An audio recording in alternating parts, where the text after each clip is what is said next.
생긴 해로운 요소는 없애고 아직 생기지 않은 유익한 요소는 생기게 노력하고 이미 생긴 유익한 요소는 더욱 키운다. 쉽게 얘기하면 내 마음속에 해로운 거 없애고 유익한 거 키운다. 이게 사정분이고, 사정분을 좀 더 높은 공부로 구체적으로 펼치신 게 지금 5가지 장애예요. 5가지 장애는 해로운 건 없애고 유익한 건 키우자지요. 그러면 이제 삼매된다 이 얘기인데, 사정분은 그러면 좋은 건가요? 나쁜 건가요? 굉장히 좋은 거죠. 그런데 부처님께서 병에서 이 사정분을 하면 불뜨기 쉽다 하셨어요. 그럼 여기서 어떤 어리석은 사람은 사정분은 불뜨기 쉬우니까 하지 말아야 돼. 이게 정답인가요? 하지 말라고 지금 그러신 건가요? 아니에요. 사정분은 해야 되는데 필경 들뜰 것이다. 그때는 조심해라. 이 얘기입니다. 그러면 어떻게 들뜨는 거를 조심하냐면, 그래서 평정을 공부해라 하셨어요. 그런데 또 평정만 공부하다 보면 삼매를 안 하기가 쉬울 것이다. 평정이 되본 사람은 삼매 별 볼 일 없어 이렇게 얘기하거든요. 그런데 그 평정은 진짜 평정이 아니에요. 평정에는 국민학교 평정, 중학교 평정, 고등학교 평정, 대학교 평정 점점 있어요. 삼매도 8개나 있듯이. 삼매가 한 개만 있으면 그게 끝이다라면 8개가 필요 없잖아요. 삼매 제일 낮은 것만 된 사람도 더 이상 삼매가 없을 거야 이렇게 착각을 해요. 그것처럼 평정이 조금 돼본 사람도 착각을 해요. 더 높은 평정은 없겠지. 더 있어요. 그런데 착각을 하기 때문에 평정이 돼본 사람이 삼매를 무시한다 이 얘기입니다. 그래서 부처님께서 그거 안 된다 하셨죠. 그리고 삼매만 공부하는 사람은 게을러지기 쉽다 하셨어요. 이게 하나의 경우에 셋다 나와요. 삼매만 하는 사람은 왜 게을러지기 쉽지요? 마찬가지로 2, 3매 이상은 내가 된 3매 이상은 없다라고 여기는 거예요. 더 있는데. 그러니까 이제 방이라고 더 안 가는 거죠. 그래서 부처님께서도 초선이 되신 다음에 아니야, 이것보다 높은 게 있을 거야. 그래서 2선을 공부하셨고, 2선이 되신 다음에도 더 있을까? 더 있을 것 같아. 3선을 하시고 이렇게 가시는데, 돌아와서 사정분, 평정, 사마디 3개 공부를 같이 해주라 이런 것입니다. 이유는 셋이 서로 보완이 되기 때문인 걸 이해되시죠? 솥에 3발입니다. 솥이 한 발만 있으면 쓰러지죠. 다리가 3개가 있어야 됩니다. 솥에. 다르게 얘기하면 사정분만 하는 사람은 삼매가 안 되면 사정분으로 해로운 건 없애고 착한 요소는 키워서 어느 정도 착해지지만 착한 거 갖고는 공부 부족하거든요. 삼매가 필요한 거죠. 근데 삼매만 되는 사람은 아까 사정분만 하는 사람은 평정이 필요하고 평정만 하는 건 부족하니까 삼매가 돼야 되는 거거든요. 이렇게 셋은 같이 가야 되는 겁니다. 돌아와서 얘기 드린 이유는 들뜸과 후에 들뜸의 형이상학적인 들뜸이 무엇이냐, 사정분만 하면 들뜨기 쉽다 이 얘기를 드리려고 얘기를 했습니다. 그래서 형이하학, 형이상학이 다 있다. 그러나 주로 이 5가지 장애의 들뜸은 지금 형이상학적인 공부를 이야기하시는 겁니다. 이렇게가 되고요. 5번째 이제 의심입니다. 의심에도 형이하학적인 의심이 있고 형이상학적인 의심이 있습니다. 형이하학적인 의심은 세간적인 의심이에요. 누가 내 돈 훔쳐갔나봐. 없어졌어. 예를 들면 이런 의심. 저 친구가 나를 맨날 뒤에서 욕하나봐. 이런 거. 세간에 거의 있는 의심들입니다. 형이상학적인 의심은 법에 대한 의문이에요. 의심. 법을 안 믿는 거죠. 불법이라고. 그래서 법에 대해 의문을 갖는 건 그렇지만 정당합니다. 정당한데 정당하니까 맨날 의문하고 만다 이게 아니라 그 법을 잘 사유해 봐야 됩니다. 사유하게 되면 부처님법은 알게 됩니다. 부처님께서는 당신 스스로께서 맹신하지 말라고 그러셨거든요. 당신은 맹신은 싫어하세요, 부처님은. 그래서 내가 설한 바 법을 숲에 가서 잘 사유해 보아라. 사유해서 맞다고 여기면 그제서야 애착을 가져라. 아직도 믿음도 아니에요. 즉 이 말씀은 그대 스스로 그대의 눈으로 이 법을 일단 논리적으로 살펴서 법에 대한 조건이 맞다고 여기면, 법에 대한 조건이라는 건 전부 조건적으로 법을 살아냈습니다. 연습법으로. 그대가 논리로 일단 맞다고 여기면 그제서야 애착을 가져라. 그때도 맹신이 아니거든요. 그리고는 법을 그대 스스로 공부해 보아라. 그러면 맨 처음에 사유에 근거한 믿음. 이건 아직 그 사유예요. 논리가 해석과. 그 다음에 공부를 실천하다 보면 경험에 근거한 믿음, 확신에 찬 믿음, 결정적인 믿음이 생겨날 것이다. 그리고 해탈할 것이다.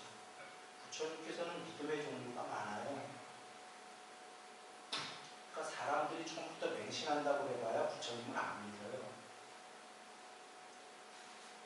그런 일은 없는 거예요. 맹신한다고 해봐야 좀 있다가 안 믿어요. 이렇게 되기가 뻔해요. 그래서 믿음이라는 건 자기가 된 만큼만 믿어진다예요. 앞서서 그래서 사유에 근거한 믿음이 그게 뭐냐면 법을 숲에 가서 가만히 사유해 보니까 맞는 것 같아요. 그게 사유에 근거한 믿음. 이제 그러면 시작해 보아야겠다. 시작하면 이제 부처님 말씀대로 개정해 중에 이제 실천을 하겠죠. 하다 보니까 어느 정도 되니까 경험에 근거한 믿음. 그 다음에 확신에 찬 믿음은 3매가 이상이 돼야 돼요. 그러니까 드디어 확신에 찬 믿음. 결정적 믿음은 해탈 전 단계쯤 된 겁니다. 그 다음에 믿음이란 말씀 안 하시죠. 그 다음에 해탈이니까.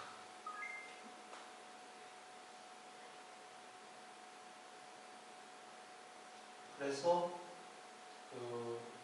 돌아와서 의문이 생기면 그 의문을 형이상학적인 의문을 자기가 무조건 맹신으로 떨궈야지 이러지 말고 공부를 지어가면서 그 의문이 떨구어지고 떨구어진 만큼이 공부된 현주소예요.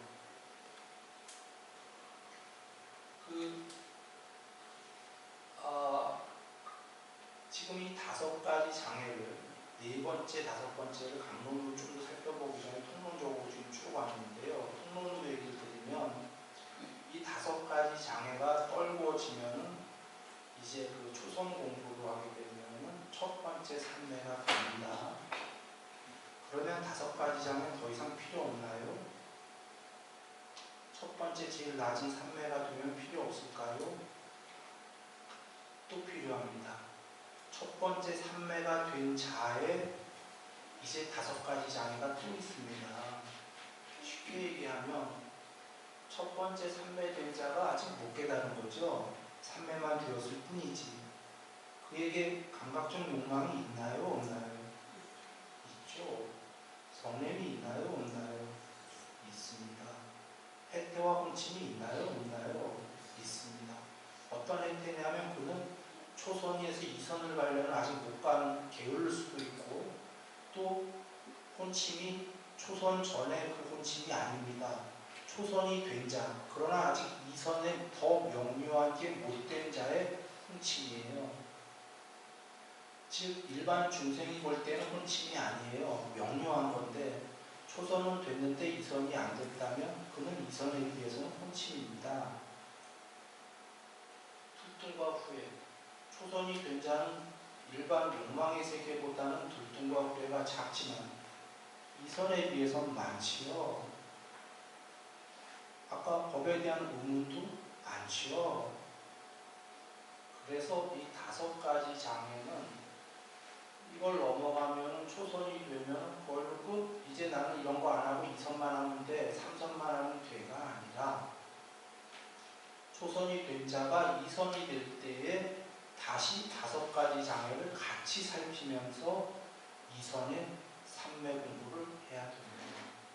그래야 빠르겠죠. 2선의 삼매 공부만 하면 좀 더뎌요. 안 되는 이유가 5가지 장애가 고스란히 남아있는데 2선이 되겠습니까? 그래서 이 5가지 장애는 끝까지 있는 겁니다. 통론으로 먼저 살펴봤고 다시 강론으로 들어와서 4번째 들뜸과 후회는 뭐라고 하셨냐면요. 맑은 대야에 물이 담겨 있는데 막 대야가 요동을 치는 거예요.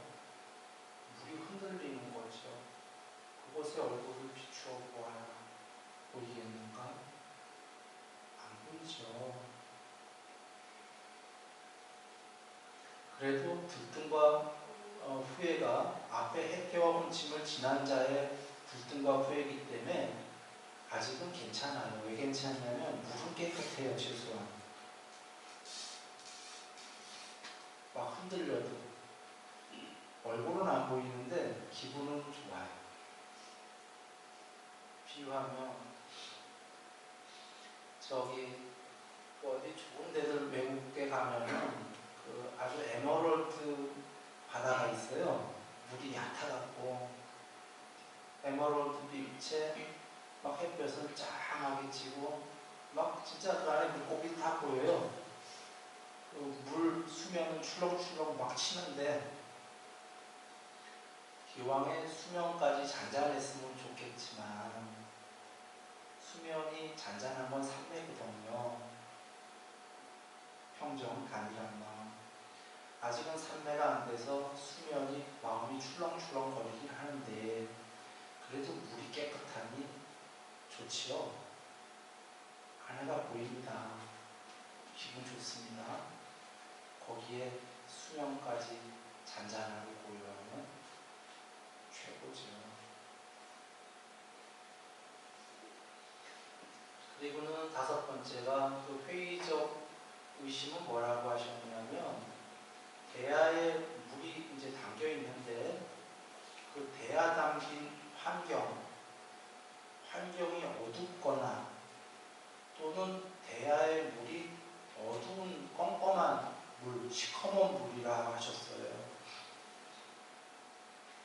그러면 한번 여기 보시면 아까 주위가 어둠일 때에 대야 속에 물에다 얼굴을 비추면 이게 지금 주위가 어둠이기 때문에 안 보입니다. 또는 물이 시커매도 안 보입니다. 그런데 회의적 의문이나 의심은 이와 같다는 거죠. 그냥 형이학적인 얘기로 쉽게 이해 한번 우리 해보겠습니다. 형이학적으로 흔히 부정적인 생각 이런 얘기합니다. 부정적인 생각은 부정적인 생각을 계속 불러옵니다. 그렇게 우리 알고 있죠. 과학으로도 실제로 밝혀지고 있어요. 뇌과학으로도요. 뇌과학에 이렇게 서로 연결된 시냅스라는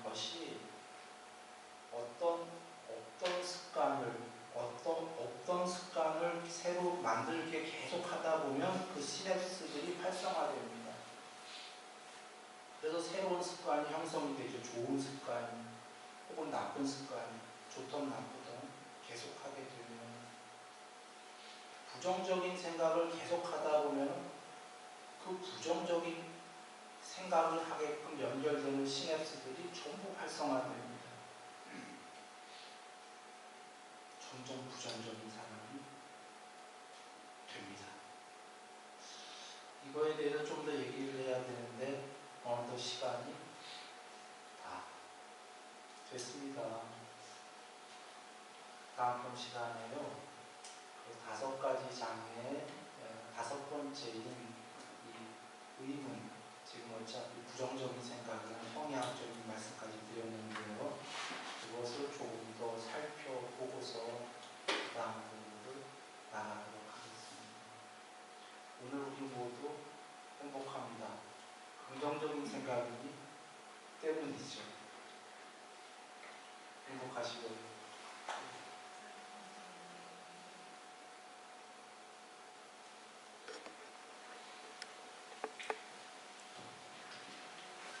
잠시 10분 정도 휴식을 하겠습니다.